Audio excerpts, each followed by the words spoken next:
Nous voilà de retour avec Gérard Vespierre, notre analyste géopolitique pour la deuxième partie de notre émission Décryptons le monde numéro 13. À présent, nous allons porter notre regard vers un événement que vous considérez, Gérard Vespierre, comme structurant pour l'ensemble du Moyen-Orient, à savoir l'élection présidentielle iranienne du 18 juin que nous avions évoquée dans une précédente émission de Décryptons le monde. Pouvez-vous nous rappeler dans un premier temps, en guise d'introduction, pourquoi cette élection présidentielle iranienne est-elle aussi importante ? Bien volontiers, ma chère Jacqueline. Elle est structurante pour 4 raisons. Une double raison de politique intérieure iranienne et troisièmement, une raison sociétale. Enfin, en 4e lieu, pour les conséquences directes dans 4 pays de la région. Alors, politiquement, l'inévitable élection d'Ebrahim Raïssi, actuellement chef du système judiciaire, va créer une situation politique où tous les postes clés du pouvoir en Iran donc seront aux mains des radicaux. Donc le président Rouhani a été considéré comme un modéré, bien que faisant partie du système, mais donc là, il va être probablement remplacé par quelqu'un de beaucoup plus radical. Et le système politique iranien va donc s'éloigner d'une forme d'équilibre, comme c'était le cas avec le président encore actuel. Donc, autre élément important, c'est que il y aura probablement, très probablement, une faible participation. Donc, ce contrôle des radicaux intervient, troisièmement, à un moment où la situation intérieure iranienne est particulièrement difficile, sur le plan économique, social et, bien sûr, récemment, sanitaire. Donc, des manifestations importantes pourraient voir le jour. Et donc cette radicalité qui va se traduire éventuellement par un affaiblissement du régime ou bien un renforcement de sa répression aura un impact chez les voisins, donc irakiens, syriens, libanais et yéménites. Comment, Gérard, expliquez-vous alors ce repli vers les radicaux? Comment cette stratégie a-t-elle été mise en place par le pouvoir et comment cela a été mis en œuvre? Excellente question.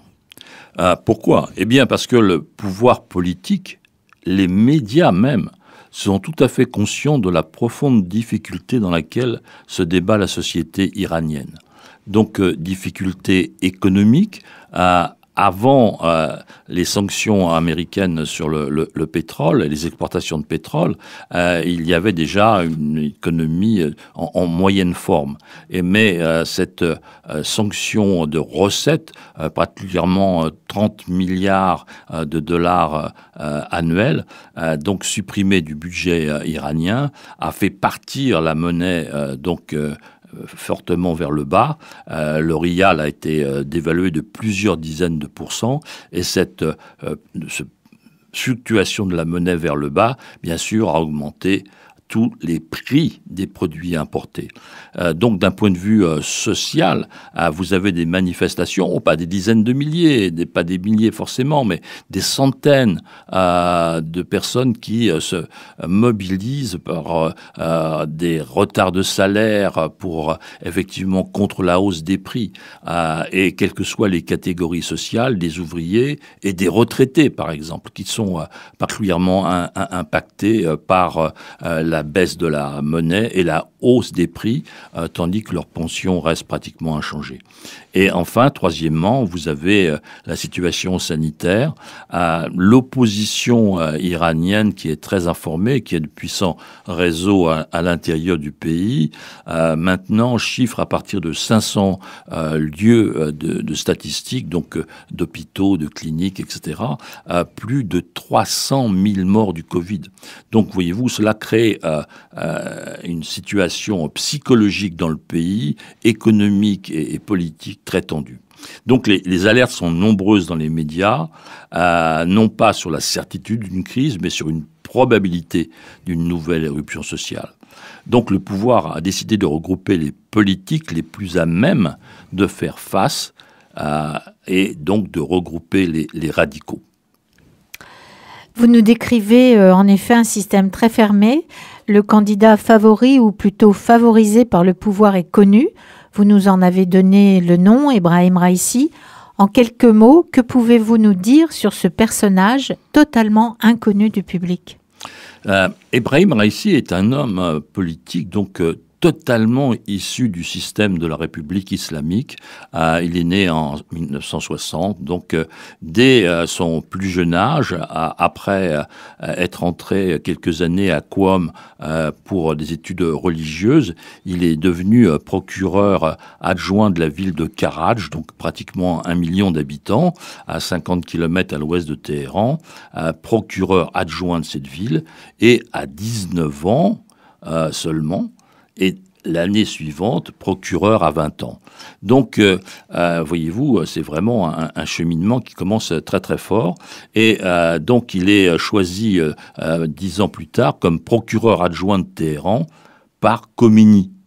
Et en 1989, donc une année plus tard, alors que Khamenei remplace Khomeini, eh bien cette fois-ci, il devient procureur de Téhéran. Donc il a eu à assumer en tout premier lieu donc les grands massacres de 1988, puisque 30 000 prisonniers politiques ont été assassinés alors qu'ils étaient bien sûr en prison. Donc en 2015-2016, il est nommé à la tête d'une importante fondation religieuse, un des plus grands conglomérats financiers du régime, Astan Equods Radzavi, qui possède des terres, de l'immobilier et des capitaux. Et enfin, en mars 2019, il est nommé chef du pouvoir judiciaire, 250 exécutions en 2019, 267 en 2020. Oui, à partir de ces titres et de ces dates, de tous ces avancements, vous nous dressez là un portrait très froid, même sanguinaire, du futur probable président de l'Iran. Il semble alors normal de s'interroger et de vous interroger sur les conséquences d'un tel profil sur la scène intérieure iranienne et dans le domaine des relations extérieures de l'Iran. Peut-on, dans un premier temps, évoquer les conséquences intérieures ? Ça veut dire que le régime est prêt à se défendre férocement face à tout mouvement insurrectionnel. Ça, c'est vraiment un signal envoyé à la population iranienne. Mais cette radicalisation du pouvoir peut aussi encourager une radicalisation de l'opposition. Donc, surtout que nous attendons une faible participation. Donc, il va y avoir un combat politique. Et cela est vraiment important qu'il y a déjà 2 ans, l'ancien président du Parlement iranien a dit: le problème que nous avons n'est pas l'accord nucléaire. Le problème est de savoir combien de temps nous allons pouvoir rester au pouvoir. Et si maintenant nous essayons d'anticiper et d'évaluer les conséquences de l'arrivée d'Ebrahim Raïssi sur la politique extérieure de l'Iran, que pourriez-vous nous en dire ? Eh bien, écoutez, je pense qu'il va être étroitement aligné sur la position la plus radicale de l'Iran et celle donc qui est menée par le guide suprême, tant sur les négociations nucléaires, les missiles balistiques. À cet égard, l'OTAN, il y a 2 jours, a demandé l'arrêt des missiles et des essais de missiles. Donc, voyez-vous, la tension commence à se faire jour, et ensuite une position certainement aussi radicale de sa part sur l'arc chiite, en particulier sur l'important voisin irakien où l'Iran a beaucoup investi. Mais son passé politique risque fort de poser des problèmes aux chancelleries occidentales. Je mentionnais tout à l'heure les exécutions de 88, n'est-ce pas ? 30 000 morts, il était à ce moment-là en charge pratiquement des décisions de vie ou de mort à Téhéran, dans une des plus grandes prisons. Et un groupe d'experts de l'ONU en 2020, donc c'est tout récent, a communiqué auprès du gouvernement iranien ses inquiétudes et donc souligne que les actes passés liés au massacre de 88 sont susceptibles de constituer des crimes contre l'humanité. Il faut donc s'attendre à des actions vigoureuses des ONG liées aux droits de l'homme.